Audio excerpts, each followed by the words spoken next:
तो आज हम बात करने जा रहे हैं त्रिपक्षीय संघर्ष की। ये संघर्ष जो कि पूर्व मध्यकालीन भारत में 8वीं शताब्दी के दौरान कन्नौज पर अधिकार को लेकर किया गया था। किस तरह से ये द्विपक्षीय युद्ध जो कि पाल और प्रतिहार के मध्य चल रहा था, राष्ट्रकूट के इस युद्ध में शामिल होने से ये युद्ध त्रिपक्षीय युद्ध के रूप में शुरू हुआ और इसे त्रिपक्षीय संघर्ष के नाम से जाने लगा।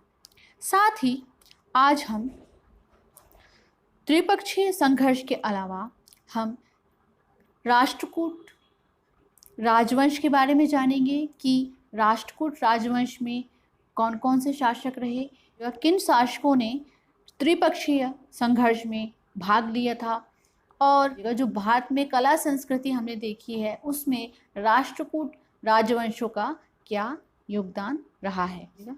तो आइए हम जानते हैं। Hello friends, I am Nitya Sharma. Welcome to the Thool Academy. आप हमसे जुड़ सकते हैं फेसबुक के माध्यम से, व्हाट्सएप के माध्यम से और टेलीग्राम के माध्यम से, जिसकी लिंक आप यहाँ देख पा रहे हैं। यहाँ हम बात कर रहे हैं पूर्व मध्यकालीन भारत की। तो पूर्व मध्यकालीन अगर हम भारत की बात करते हैं तो यहाँ पर जो त्रिपक्षीय संघर्ष की बात की जा रही है, ये त्रिपक्षीय संघर्ष, सबसे पहले हम बात करते हैं इसके कारणों की। तो जो त्रिपक्षीय संघर्ष था, इसका मुख्य कारण था कन्नौज में अधिकार। कन्नौज की अगर हम बात करते हैं तो ये गंगा के जो मैदान की अगर हम बात करते हैं, उत्तर भारत में ये व्यापार का मुख्य केंद्र था, जिसको लेकर हर्षवर्धन के समय से, ये जब हमने बात की थी हर्षवर्धन काल की, उस समय से ही कन्नौज की जो महत्व रहा है, जो महत्ता रही है, वो देखी जाने लगी थी। तो जो ये क्षेत्र था, ये व्यापारिक क्षेत्र होने के साथ साथ व्यापारिक क्षेत्र का मुख्य मार्ग भी यहीं से होता था, जो कि ना केवल देश में बल्कि पूर्व एशिया में भी जो व्यापार इत्यादि होते थे वो इसी मार्ग से होकर जाते थे। तो इस क्षेत्र को लेकर जो अधिकार की बात करते हैं, वो जो पूर्व मध्यकालीन भारत में जो राजवंश रहे, प्रमुख 3 जो राजवंश थे, उनके मध्य में ये युद्ध हुआ था। अन्य जो कारण अगर हम बात कर सकते हैं तो वो था साम्राज्य विस्तार के लिए जो संघर्ष हो रहे थे, वो त्रिपक्षीय संघर्ष, साम्राज्य विस्तार को लेकर जो संघर्ष हो रहे थे वो त्रिपक्षीय संघर्ष का कारण बने। त्रिपक्षीय संघर्ष की अगर हम बात करते हैं तो उसको हम 4 चरणों में बांट सकते हैं समझने के हिसाब से। तो बात करते हैं हम इसके चरणों की। जैसा कि आप यहाँ पर देख पा रहे होंगे, जो त्रिपक्षीय संघर्ष, इसमें जो हम प्रथम चरण की अगर बात करते हैं तो प्रथम चरण में क्या हुआ था, जो पाल और प्रतिहार थे, इनमें आपसी टकराव हो रहा था। प्रतिहार के जो शासक रहे हैं वत्सराज, पाल शासक थे धर्मपाल, इनके बीच में संघर्ष चला था जो काफ़ी समय तक चलता रहा। तो जो 2 शक्तियाँ थीं उस समय पर पूर्व मध्यकाल में, इनमें जो संघर्ष चल रहा था, तो जो ये संघर्ष चल रहा था, इसको अपने विजय का अवसर माना था राष्ट्रकूट शासक ध्रुव ने, और वो इस संघर्ष में कूद पड़ा। फिर क्या हुआ, जो ध्रुव था, जो राष्ट्रकूट शासक ध्रुव था, इसने प्रतिहार शासक वत्सराज को पराजित किया। और इस प्रकार अगर देखा जाए तो जो राष्ट्रकूट थे ये दक्कन क्षेत्र में थे। तो राष्ट्रकूट पहली ऐसी शक्ति बने जो कि पहली बार ऐसा देखा गया कि दक्षिण भारत से उत्तर भारत की तरफ आक्रमण किया गया। इसके बाद क्या हुआ, ध्रुव जो था वो वापस दक्षिण की ओर लौट गया। लेकिन जो संघर्ष था ये द्विपक्षीय संघर्ष चलता रहा। लेकिन जो राष्ट्रकूट नरेश ध्रुव थे, इनके इस संघर्ष में आने से ये युद्ध क्या हो गया, त्रिपक्षीय संघर्ष हो गया। तो इस प्रकार अगर हम बात करते हैं, जो प्रथम चरण था ये द्विपक्षीय था। पहले पाल और प्रतिहार में जो तनाव था और जो संघर्ष का रूप ले लिया था, उसके बाद जो राष्ट्रकूट शासक था उसका इसमें आ जाना त्रिपक्षीय संघर्ष के रूप में इसको जाना जाने लगा। इसी तरह अगर हम द्वितीय चरण की बात करते हैं तो द्वितीय चरण में भी जो पाल और प्रतिहार थे इनमें परस्पर संघर्ष चलता रहा। किसको लेकर? कन्नौज के अधिकार को लेकर। धर्मपाल ने धर्मा युद्ध के माध्यम से कन्नौज पर अधिकार कर लिया था। तो इस तरह अगर देखा जाए तो जो पाल वंश थे इनका द्वितीय चरण में कन्नौज पर अधिकार था। इसी तरह अगर हम तृतीय चरण की बात करते हैं, तृतीय चरण में प्रतिहार शासक नागभट्ट हुए, जो कि एक पराक्रम शासक थे। इन्होंने कन्नौज पर आक्रमण किया और कन्नौज के आसपास का जो भी क्षेत्र था उसको उस पर अधिकार कर लिया, कन्नौज पर अधिकार कर लिया था।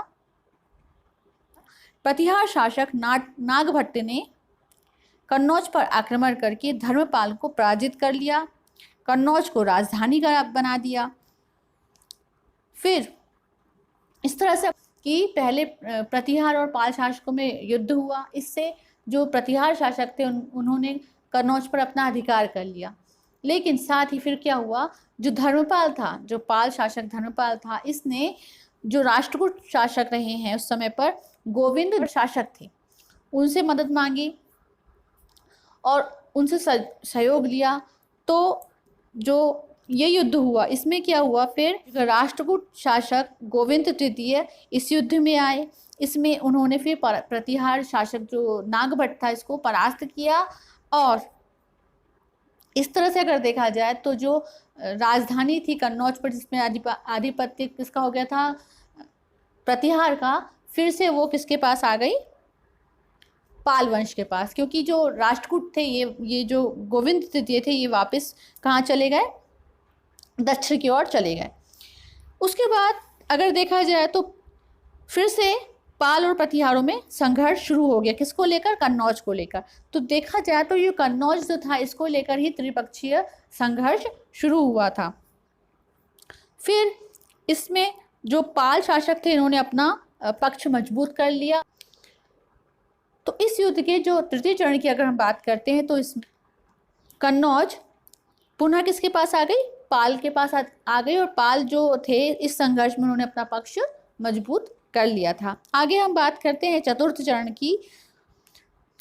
अब चतुर्थ चरण की अगर हम बात करते हैं तो इसमें पुनः क्या हुआ था, तो जो दो शक्तियां थीं, पाल शासक थे और प्रतिहार शासक थे। पाल शासक में उस समय पर चतुर्थ चरण में देवपाल रहे और प्रतिहार राजा मिहिर भोज थे। इनके बारे में हमने पिछले लेक्चर में डिटेल में जाना है। तो जो पाल शासक थे संघर्ष हुआ, लेकिन कन्नौज जो था वो उसको प्रतिहार शासक जीत नहीं सका। लेकिन कुछ समय बाद जब देवपाल की मृत्यु हो गई तो जो ये मिहिर भोज था प्रतिहार शासक, इसने पूर्व की तरफ विस्तार कर लिया और कन्नौज पर आक्रमण करके उसको अपने अधीन या आधिपत्य उस पर स्थापित कर लिया।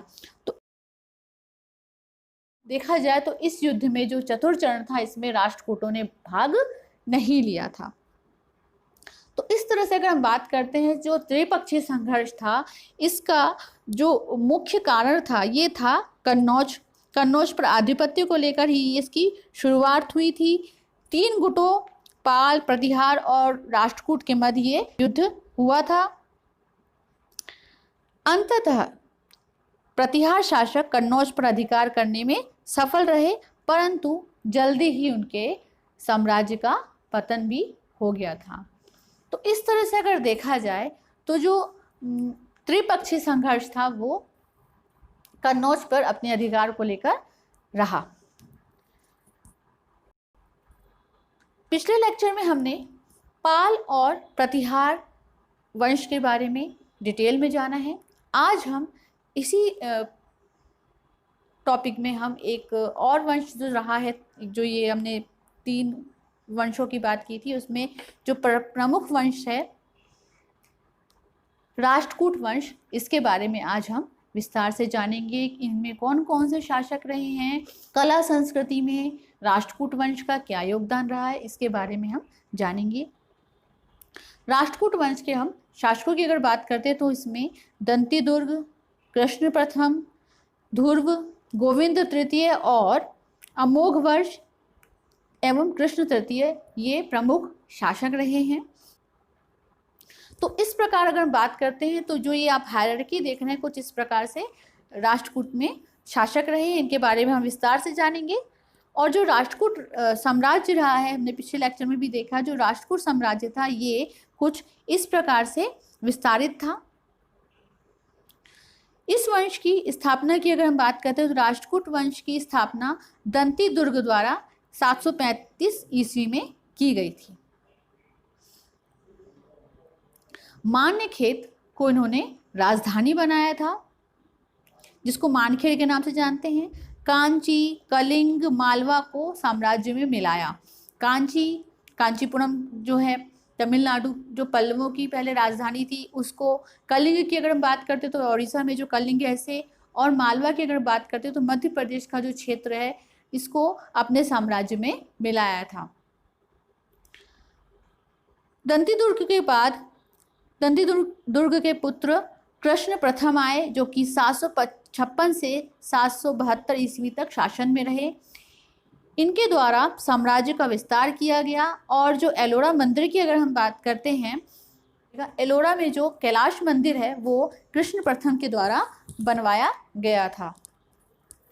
इसी तरह हम आगे जो राष्ट्रकूट वंश में शासक रहे हैं ध्रुव, 772 से 793 ईस्वी तक ये शासन में रहे। राष्ट्रकूट वंश का जो त्रिपक्षीय संघर्ष है, जैसा हमने त्रिपक्षीय संघर्ष में जाना था कि जो राष्ट्रकूट शासक ध्रुव हैं, इन्होंने द्विपक्षीय जो युद्ध चल रहा था उसमें अपने विजय को एक अवसर के रूप में मान के इस युद्ध में सम्मिलित हो गए, जो कि त्रिपक्षीय युद्ध, जो कि त्रिपक्षीय संघर्ष के रूप में जाना जाता है। तो राष्ट्रकूट वंश का जो त्रिपक्षीय संघर्ष है वो ध्रुव के शासनकाल में शुरू हुआ था। ध्रुव द्वारा प्रतिहार शासक वत्सराज को और पाल शासक धर्म हराया गया। ध्रुव के बाद राष्ट्रकूट वंश के अन्य शासक हुए गोविंद तृतीय। जो गोविंद तृतीय थे ये राष्ट्रकूट वंश के प्रतापी राजा रहे हैं। केरल, पांड्य और चोल राजाओं इनसे भयभीत रहते थे। बात करते हैं अगर इनके विजय अभियान की, तो उत्तर विजय अभियान चलाया था और उत्तर में जो राजनीतिक व्यवस्था थी उसको प्रभावित किया। दक्षिण विजय अभियान चलाया जिसमें चालुक्य शासक विक्रमादित्य को परास्त किया।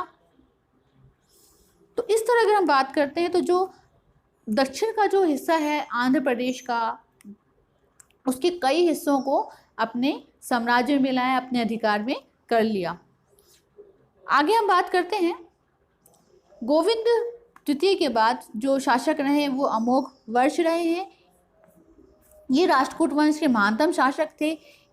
करीब 814 से 878 ईस्वी तक ये शासन में रहे। जैन धर्म के अनुयायी थे। साथ ही अगर हम बात करते तो ये विद्या प्रेमी थे। इन्होंने कई ग्रंथ भी लिखे जिसमें से कविराज मार्ग और जगह प्रश्नोत्तर मलिका के ये रचयिता रहे हैं। राजनीति पर कन्नड़ की जो प्रथम कृति की रचना की गई है वो अमोघ वर्ष के द्वारा की गई है। इतिहासकारों ने इनकी जो शांति प्रियता थी और उदारवादिता का जो दृष्टिकोण उन्होंने रखा था उसको देखकर इन्होंने, माफ कीजिएगा, इतिहासकारों ने इन्हें सम्राट अशोक से अमोघ वर्ष की तुलना की है। आगे हम बात करते हैं कृष्ण तृतीय की। राष्ट्रकूट शासक कृष्ण तृतीय, इनका शासनकाल 939 से 967 ईस्वी तक माना जाता है। इस वंश का अंतिम प्रतापी शासक कृष्ण तृतीय था। मालवा परमार की अगर हम बात करते हैं तो मालवा परमार एवं वेंगी में जो चालुक्य थे इनसे कृष्ण तृतीय का युद्ध हुआ था। तंजौर के चोल शासक के विरुद्ध भी सैनिक अभियान चलाया था, जिसमें अगर हम बात करते तो जो चोल शासक था, चोल राजा परांतक को कृष्ण तृतीय द्वारा परास्त किया गया था करीब 949 ईस्वी में। चोल शासक को परास्त किया गया और जो चोल साम्राज्य था, ये इसका उत्तरी भाग था, इसे कृष्ण तृतीय ने अपने साम्राज्य में मिला लिया। इस तरह अगर हम बात करते हैं तो जो राष्ट्रकूट वंश में जो शासक रहे हैं, इन्होंने साम्राज्य का विस्तार किया और जितने भी शासक रहे हैं इन्होंने जो अगर हम बात करते हैं युद्ध नीति की और प्रशासन व्यवस्था की, तो ये कुछ इनकी इस प्रकार से व्यवस्था थी साम्राज्य विस्तार को लेकर। इस प्रकार हमने राष्ट्रकूट राजवंश में जो शासक थे उनके बारे में जाना। कृष्ण तृतीय की मृत्यु के बाद सभी विरोधी जो थे वो उत्तराधिकारी के खिलाफ एकजुट हो गए और करीब 972 ईस्वी में राष्ट्रकूटों की राजधानी मान्यखेत को जीतकर वहां आग लगा दी। इसके साथ ही राष्ट्रकूट राज साम्राज्य था, इसका पतन हो गया।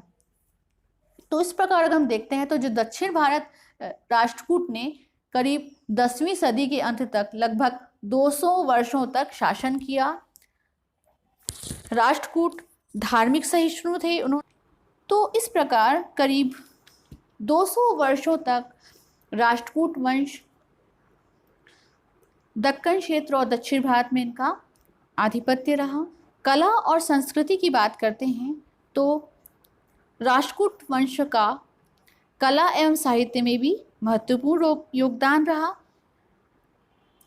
साहित्य की अगर हम बात करते हैं तो कन्नड़ और संस्कृत भाषा में अनेक ग्रंथों की रचना इस काल में हुई थी, जिसमें प्रमुख हैं आदि पुराण और हरिवंश, जिससे जिन सेन के द्वारा लिखा गया। इसी प्रकार गणित सार और संग्रहण की बात करते हैं तो ये महावीराचार्य जो कि अमोघ वर्ष के शासनकाल में थे, उनके द्वारा लिखा गया। इसी तरह जो कविराज मार्ग और प्रश्नोत्तर मालिका की बात करते हैं तो ये अमोघ वर्ष के द्वारा लिखी गई, जो कि राष्ट्रकूट वंश के महानतम शासक थे। तो इस तरह से अगर हम बात करते हैं तो जो साहित्य की अगर बात की जाए, राष्ट्रकूट वंश में कन्नड़ और संस्कृत में अनेक ग्रंथों की रचना हुई थी। इसी तरह अगर हम बात करते हैं तो जो वास्तुकला या स्थापत्य कला की अगर बात की जाए तो इसमें कई शैव मंदिर मूर्तियों का निर्माण राष्ट्रकूट वंश के काल में हुआ था, जिसमें कई शैव मंदिर मूर्तियों का निर्माण हुआ, जिसमें प्रमुख हैं एलोरा, एलिफेंटा, जागेश्वरी, मंडेश्वर। ऐसे कई जो अगर हम बात करते हैं स्थानों की तो ये कला केंद्र रहे हैं, जहाँ पर जैसे कि आप यहाँ पर भी देख पा रहे होंगे, इस तरह से जो मंदिरों के निर्माण किए गए थे वो अपने आप में एक अद्भुत विशिष्ट कलाकृति है।